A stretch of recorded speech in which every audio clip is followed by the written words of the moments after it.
Well, good day to you. It is, in fact, the 22nd of September, and I hope wherever you are, you're having a great day. My name is Gary Willing, and as always, I want to welcome you to Search for Signs. And as I always want to do, I just want to do a couple things before I get going. First, actually, three things.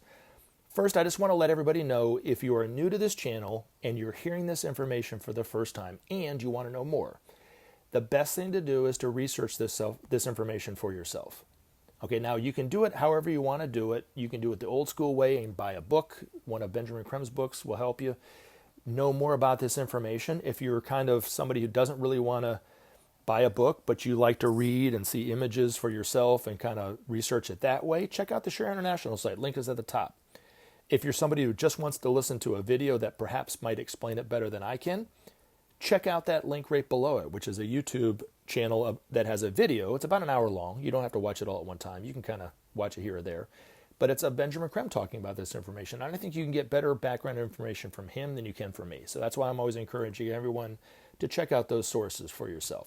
Now, you want to come back and join the discussion, ask me a question, post your question in the comment section, or you can email me that question at searchforsigns@mail.com, or you can just let me know what you think by posting a comment. All right, now, I had a question. It was very simple. It was emailed to me by somebody.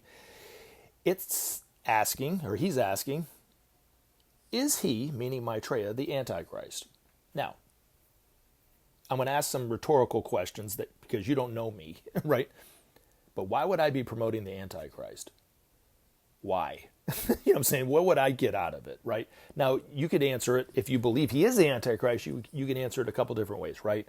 You could say, one, I'm totally delusional. I think he is the best things for humanity, but yet he's evil, right? And that's fine. I mean, I can understand where you're coming from with that. Or I'm in on it and I know about it and I've known that he's the Antichrist, but yet I continue to do it because I'm getting something back, right? So I don't know, right? You don't know me, and that's why I always ask that you check out this information for yourself and research it for yourself and see for yourself if what I'm saying is true. And not take my word for it. Don't believe me just because I said it.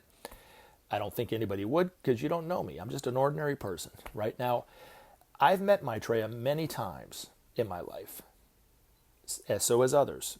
And there's been thousands of people that have come forward and said that they've already met him. Millions of people, according to Benjamin Creme, have seen him but yet have not said anything about it. And then I know hundreds of people personally who have also seen him, who I've spoken with, who I've talked to, and everything, and they've had, in essence, the same response to meeting him. Okay, so I know he's not the Antichrist because I've seen him, because I've met him, because I've experienced his wisdom and his love. But more importantly, whoever wrote this and whoever maybe is thinking he's the Antichrist, I know he's not the Antichrist because I've applied some of the teachings that he's given to, he's taught me or tried to teach me. I've applied them, and I've seen it change my life for the better. So, as Jesus says, if you're religious, you would know that he said in the Bible, it's written in the Bible, a tree is known by its fruit. So if Maitreya was the Antichrist and I was taking on some of his teaching and applying it to myself, well, then theoretically it should be going bad on me. I should be finding all sorts of problems with his teachings. But his teachings have been very simple to me, that he's given to me. One of the things that he said that's totally changed my life, for instance, he said, I never judge anyone on whether they're good or bad. I only notice the good things that they do. Now, you can say, oh, okay, that's great for you. But if you apply it to yourself, see, here's the kicker. Here's the rub. If you apply it to yourself and try to use it when you are perceiving people critically and try to notice one or two good things that they're doing, it will change your relationships. It will change your whole world and your perception of the world. You'll become a more loving person. So why would the Antichrist, the most evil person in the world, next to Satan, give a teaching that would teach people to become more accepting and loving of people? Why? You know what I'm saying? Why would they even do that? He wouldn't. The teaching would be a lie, and it would go bad on me. And I request and challenge, and I'm challenging you guys who are listening to this, try it. See if it does not change your life and your perspective on people. That is the truth about who and what Maitreya is. It's his teachings, not what I think he is. I'm not promoting Maitreya. I'm standing for the oneness of humanity. I'm standing for the future of humanity. That's it. And I know that the only way to get there is together. There is no other way.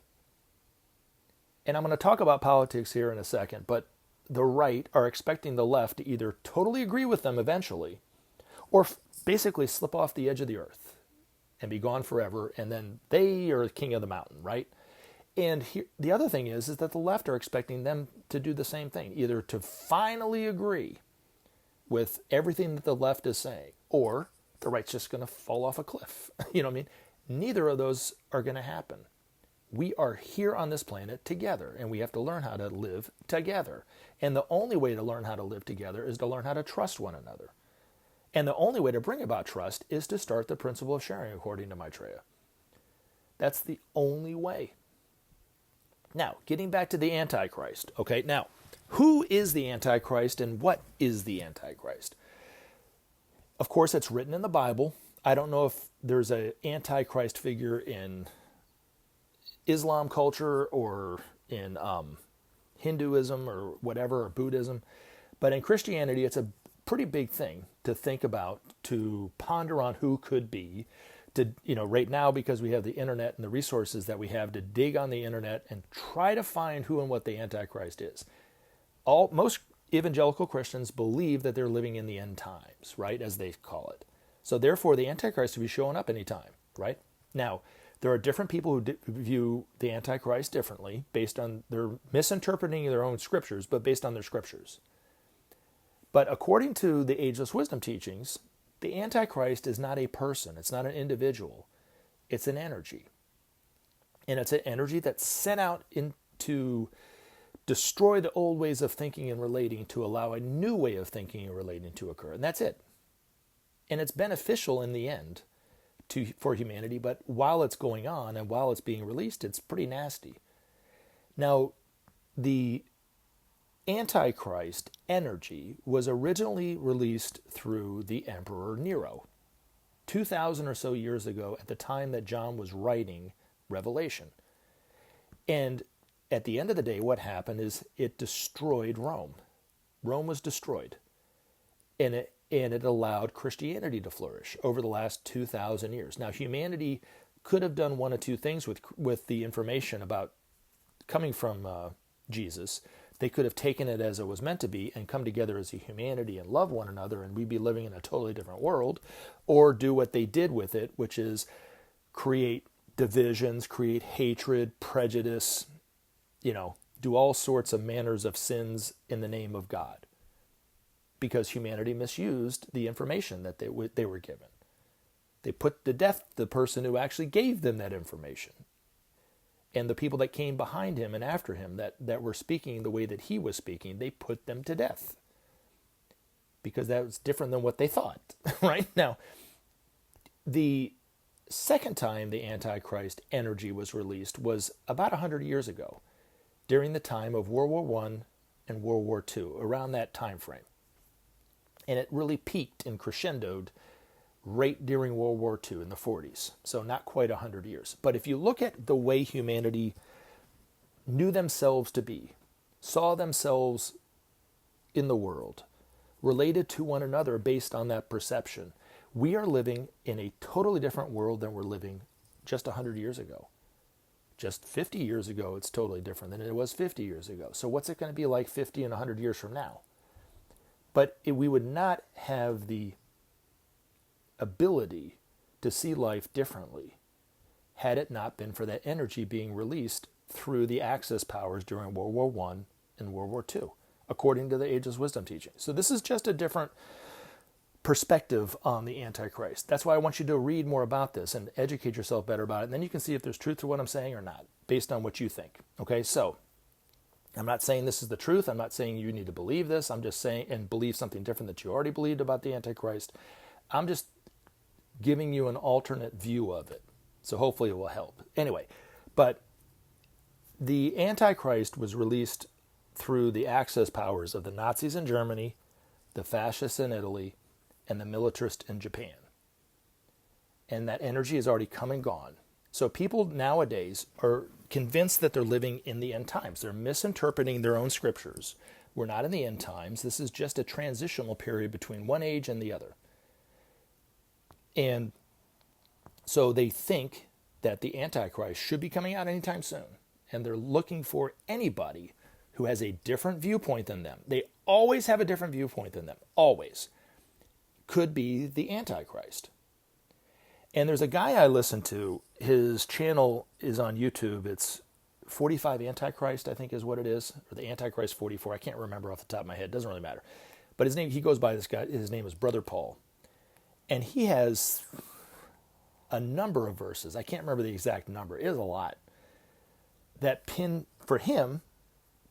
that Donald Trump is the Antichrist based on the characteristics of who and what Donald Trump is, how much attention he's gotten, how he's fooled the Christians to believing that he is divine, even though he's nowhere near what they think he is, and all these different verses about who and what the Antichrist is. And I watch him because I want to educate myself better about what people think or what the biblical verses are about the Antichrist, but also a different view on who and what the Antichrist is. That's why I listen to him. I don't believe that Donald Trump is the Antichrist.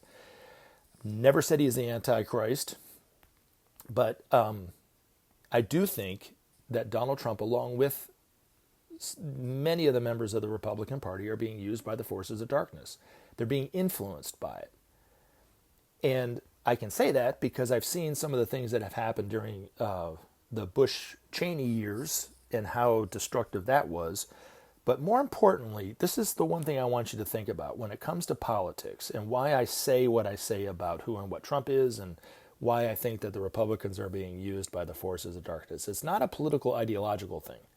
I do agree with some of the things that the Republicans say, just as I agree with some of the things that the Democrats say. I don't agree with everything the Democrats say. But the Democrats are corrupt. They grift.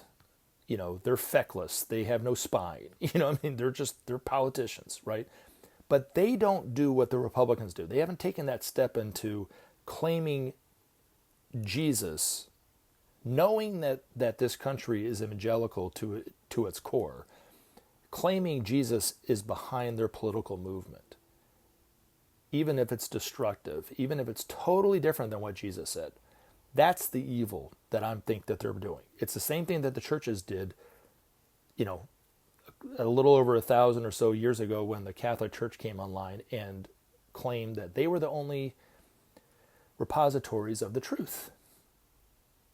And that has caused nothing but destruction since then. And it was really the forces of darkness were behind it. Just as I think the forces of darkness are behind this political movement based, and it's kind of a melding of religion and politics. And it's working. And it's evil genius is the way I see it. But that's the reason why I say what I say about Trump. But he's not even the Antichrist. It's an energy, is who and what the Antichrist is. But if you go back and you read if you listen, okay, so if you go and watch this guy's channel, Brother Paul, Antichrist 44, and he lists all the verses in the Bible that he thinks, and I'm sure others think, pinpoint the characteristics of the Antichrist. You can't say that about Maitreya. A, you've never seen him. A, you've never heard him speak or recognized him on TV. But why would somebody who's boastful, who has the mouth of a lion, who throws truth to the ground, not even claim to be anything other than just an ordinary person? Doesn't really match that part of it. And I'll tell you the truth, this is a little side note. If I didn't know this information, I would probably believe 100% with what this Brother Paul said about Trump, based on what he pinpoints all these verses in the Bible that kind of point to that. But anyway, hopefully that helps on some level. Right now, let's see. Let's go to my man Ray. All right, so we're going to talk about the first one. He said, my bet is life goes on just the way it is. Nobody works for free. And if you get everything for nothing, you wouldn't do anything. Look at any 6-year-old live in the basement, or I guess living in the basement. All right. And I've had this discussion with him, so I'm just going to tell, I'm not really going to try to beat you over the head over it, Ray. So you can either believe, like I said, you can either believe this or not. But what I'm talking about is really the oneness of humanity. And we're living in a world where there's extremes in a lot of ways. Extremes in, people who believe what the right are saying, what the left is saying, and there's gender divisions, there's racial divisions, there's divisions amongst countries, there's divisions amongst religions, there's divisions among, hell, even carnivores and vegans have a divided way of looking at the world, right? But we're all one humanity. And this economic division between the rich and the super rich and the poor and the super poor is really what could end life on this planet. And people in the United States, and I know this person lives in the United States, and I mainly talk to people in the United States because I live here. And when I talk about the principle of sharing, this always comes up. This is their knee-jerk reaction to the principle of sharing, that it will lead to people not wanting to work. Well, right now we live in a world with plenty of resources and food and clothing and building products for everyone on this planet. Plenty. And we would even have it and then some. But yet, nations hoard it to try to gain power over other nations, to profit from it if it's a corporation and so forth. And that's the injustice in the world. And we're living in a world where people are literally starving to death. Literally. And I know this person, Ray. I've talked to him enough that I know that he has a good heart. And if he saw somebody literally starving to death in his community, he would probably do something to help him out. But we think that people can turn it around for themselves. And a lot of people can. And there's a lot of mental illness, and there's a lot of homeless people that could be, they could turn their lives around. I get it, right?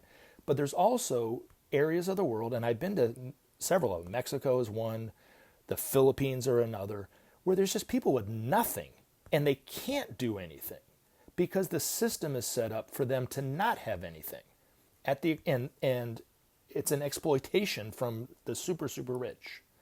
My wife is from the Philippines. That's why I've been to the Philippines. And she worked for one of the richest families in the Philippines. They were billionaires. And they pay their people nothing, $200 a month. Because that's the going rate in the Philippines. Can you imagine? Working for $200 a month?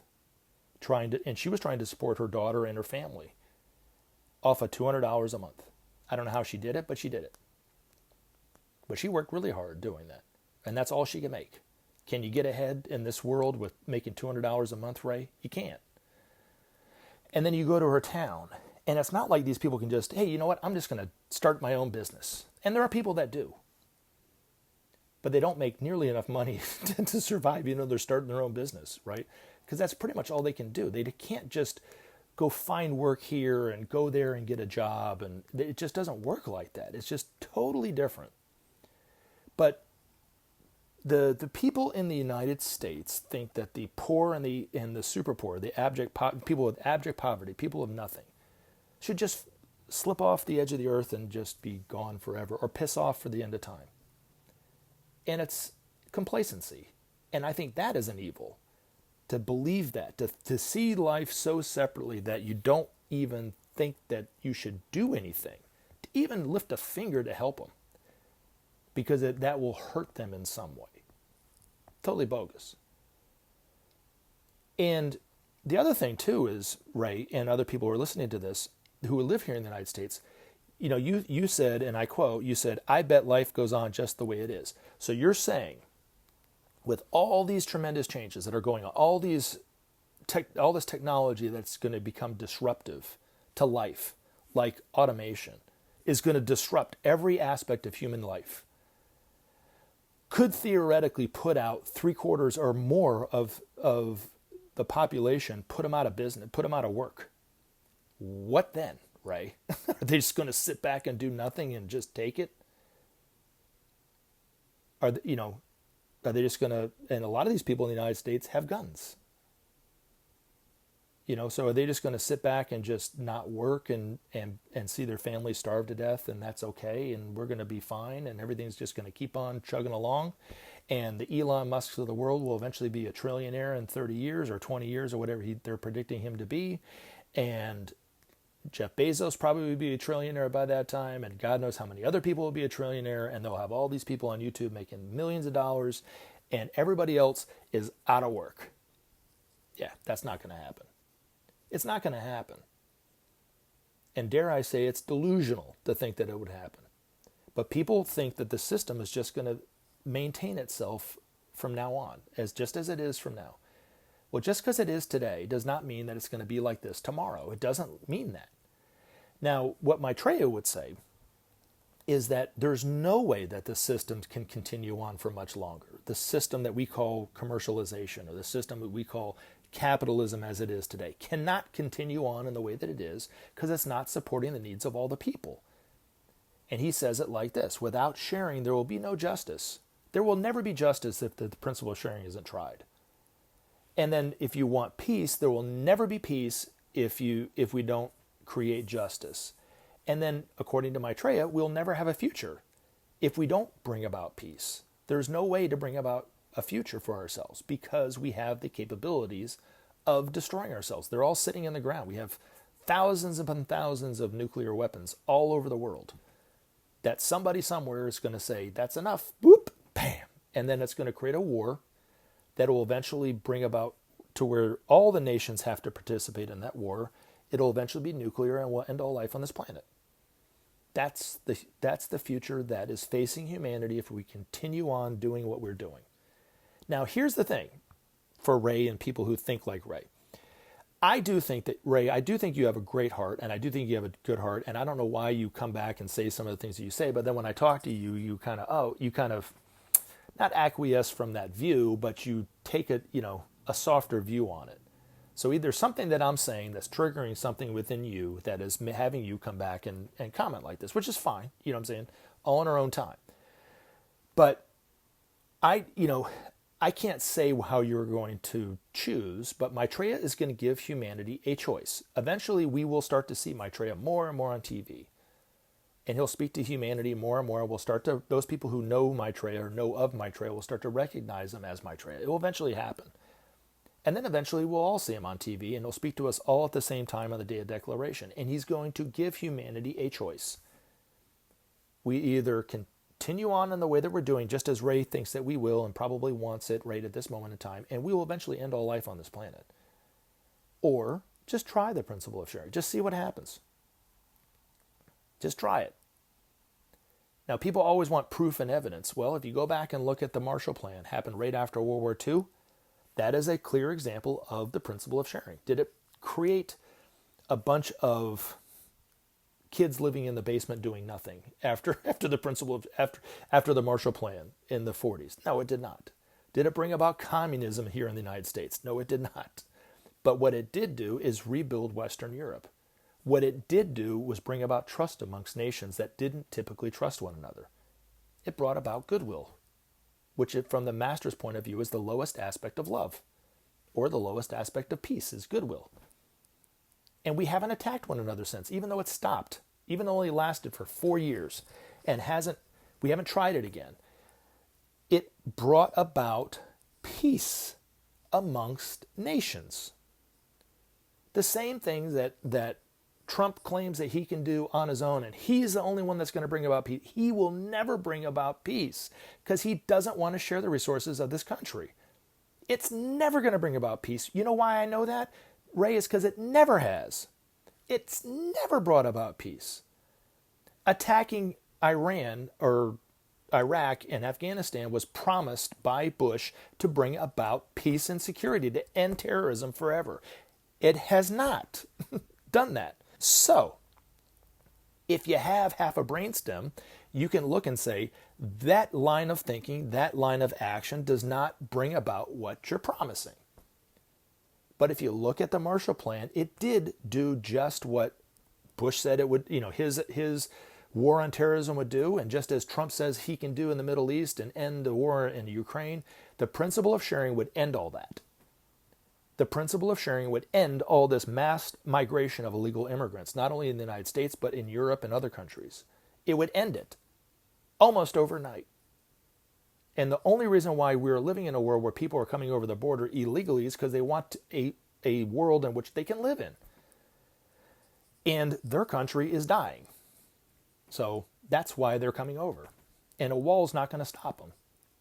And telling people you're going to deport them is not going to stop them. They don't care. You know what I mean? But what will stop them, what will turn them around and go back to living in their own country with dignity, with a life, is the principle of sharing. It's the only way to do it. So hopefully that helps. Now, let's get on to your next comment. Okay, because this one actually made me laugh. Gary, there was election interference. Look at 2000 with Bush Gore. Absolutely 100%. There was election interference. By whom? Was it by the Democrats? I think not, Ray. It was by the Republicans, my friend. The same ones that you think are, I don't know if you think they're blameless or what, but to me that's funny because Trump throws out, and other Republicans throw, well, what about what the Democrats said in 2000? Bush won by like 500 votes in Florida, and they stopped the count. They wouldn't go through all these recounts. How many recounts did Trump have in Georgia, in Arizona, in Pennsylvania, in Michigan, in Wisconsin? Did the Supreme Court shut those recounts down? No, they did not. Now, did they? Why? Because they wanted Trump to win. And even after all the recounts, even after him paying companies to do audits of the election, there was no fraud found. None. Zero. How do I know that? Because he went to court 61 times and got booted out of court every single time. And I'm not talking about by federal judges that were nominated by Clinton or Obama. I'm talking about judges that he himself appointed, kicked him out of court. Why? Because he had no evidence. And he still has no evidence. And he always promised, I'm going to get, the evidence is coming, or the evidence is in the papers. They're talking. Where is this fucking evidence that he keeps talking about? It's not there because he's lying to you, Ray. He's lying to everyone. And that is the most infuriating thing that somebody who does follow politics, who does listen to Trump and not just the media, it's the most infuriating thing to listen to somebody continue to lie to you with impunity. Period. It's not what you know, it's what you can prove. And he cannot prove it, and he had opportunities to prove it. Whether it was in court, whether it was on TV, every TV is always on him all the time. And he never once could come out with evidence. The same thing about this birther thing with Obama. The evidence is coming. A couple weeks, the evidence never came. Never once came, and it's been 16 years. So I would say he probably doesn't have the evidence. Wouldn't you? I'm just saying. But let's keep going. Okay, how do you get to justice? The only way to get to justice is by the principle of sharing. That's it. And the political thing is totally different. The corruption that comes from the politics is they're going to have to do their own thing. They're going to have to clean up their own houses. The Democrats are going to have to do it. The Republicans are going to have to do it. Both parties are going to have to allow other voices to compete in politics and so forth. And right now they're both shutting out the third parties. They're both guilty of it. The Democrats are just as guilty of it. They are standing up for corporate interests and so forth like that. I've never said that they weren't. Okay, so anyway, keeping on. Rooting out evil and extinguishing its flame. I think you should listen to more of what Trump says instead of the media. I listen to Trump all the time. I listen to him all the time. And all I hear is him lying all the time. Even contradicting himself, by the way. And I also hear these stupid, insane ideas that he's talked about over the years, like nuking a hurricane in order to stop it, shooting yourself or injecting bleach into one's body in order to kill the COVID virus. And these are just two things that he did. Or taking a Sharpie and changing the course of a hurricane that all the scientists predicted were going to go in one direction. He didn't like it going that direction, so he was on a board and he took a Sharpie to have it go in a different direction, which it didn't work. It actually went in the direction that the scientists thought it was based on barometric pressure and so forth like that. He's an idiot. Okay, I'm just saying. He's an idiot. But yeah, I listen to him all the time. And I don't believe everything the media says about him, and I don't believe everything the media says altogether, but I'm willing to think for myself, for sure. And then you said, our planet will be fine. I'm a certified energy manager from the U.S. government. I've been through both sides in charge, and I can tell you for a fact the climate change is a hoax to get us to spend more money on measures that don't help. Do you know how much oil it takes to make a solar panel or what is done to get lithium out of the ground for batteries? Yes, I do. It's horrible and irresponsible. I think it's best to talk about Maitreya and not politics. Do I agree? No, I do not agree. For one, the most important thing that we can talk about is the environment. Two, there's a lot of scientists that I trust, that I listen to, that totally disagree with that statement. Now, I get it. You think it's a hoax, and that's fine. But like I said, do you believe in pollution? Are you willing to put your money where your mouth is and take a glass or a cup and go down to the nearest stream and take a swig of water out of it and drink it and swallow it? Or are you maybe concerned that might get you sick because it's polluted? If you're not willing to put your money where your mouth is, then pollution is not a hoax. Okay, because I'm not willing to do that. And yes, I know how much energy it takes to do all those things. I also know how much energy and cost and everything it takes to just clean water that is flushed down the toilet. It's insane. I also know how just changing a few things, like what happened with COVID, where we stopped driving for a little while, how the environment itself cleaned itself up to at an amazing rate. It was crazy. It was almost like within a few days. It was just the air was cleaner. I mean, I know here in Atlanta, as polluted as the air is all the time, after a week, the air tasted sweet. I never had tasted such clean air. And it only just took people driving less. And maybe production shut down and all that kind of stuff. But if you don't believe in climate change, that's fine. But you got to agree with pollution. You know what I'm saying? You got to believe that companies should be regulated to not dump waste into water that people are drinking. Come on. Just say, come on. You know what I mean? Now, the masters will tell you, and Maitreya is going to tell us, that even as bad as climate change is, because they'll say that climate change is very real, it's actually 80% caused by man, 20% of natural causes. So the Republicans are right too, but just not as right as they say. And the Democrats are right, but just not as right as they say. It's not 100% caused by man, but it's 80%, which is significant. And it's going to cause a lot of disruptions. But what Maitreya will tell you is the single greatest threat to humanity is the invisible peril of nuclear radiation. And you talk to any nuclear scientist, they'll tell you everything's fine. But according to the masters, it's all because the equipment that they're using is crude. Those Geiger counters only measure pollution of solid, liquid, and gas. That's it. But according to the masters, there's 4 levels of physicality above gas, called the etheric. Don't believe me? It was proven by a scientist named Wilhelm Reich. It was proven scientifically. It's not a popular view. It's not well known. We haven't read about it in our textbooks, but he proved that there was a level of physicality above gas. He called it the orgon. He saw it as one plane, but the master says it's actually 4 planes. And that nuclear radiation is so fine and so thin, it goes right through the lead, right through the concrete containers, out into the atmosphere, goes right up into the upper atmospheres, and every raindrop that we ever have that falls on us is saturated with nuclear radiation. That's what's making everybody sick. And then if you take it a step further, there's evidence of UFOs. We see it all the time. You can see videos of it, whether you believe it or not, there's evidence that they're there. More evidence than Trump has that there was election interference. I'll tell you that much. And they are here, according to the masters, cleaning up the atmosphere until we learn not to do that to ourselves. But we won't fix the environment until nations stop competing with one another, which will only happen when the principle of sharing happens. And Ray, I'll tell you this. I'll tell you the same thing I said to my mother, who says almost the exact same thing you do when it comes to this. It doesn't matter whether you agree with it or not. It doesn't matter. The truth is, that is the only thing that's brought about goodwill amongst nations, is the principle of sharing. It happened right after World War II. That's the evidence that I have. Do you have evidence that it doesn't? Giving aid to a country is not the principle of sharing. They also have to give something back.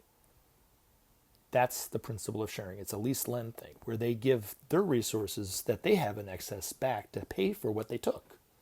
So it's not a lopsided, one-sided deal. But I have evidence that did bring about the principle of sharing did bring about justice amongst nations. Is it perfect? No, because they ended it. They stopped it. And it was also limited to a very small region, between one country and a region of countries. But if it had been for the whole world and never stopped, we'd be living in a totally different world today based on the evidence of what the principle of sharing said. It's right there.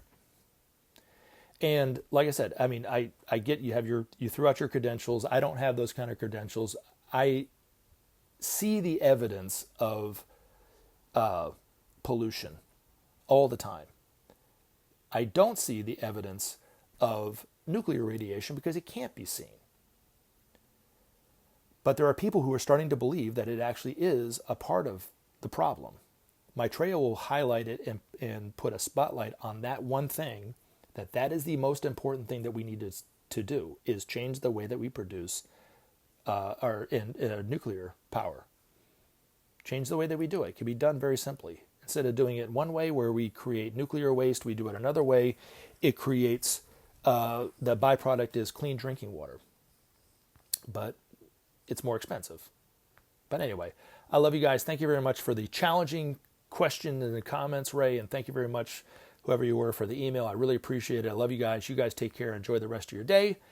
And I look forward to putting up videos in the very near future. Take care. Remember to take action and help SOP save our planet. Thanks for listening, and we look forward to talking to you again in future videos.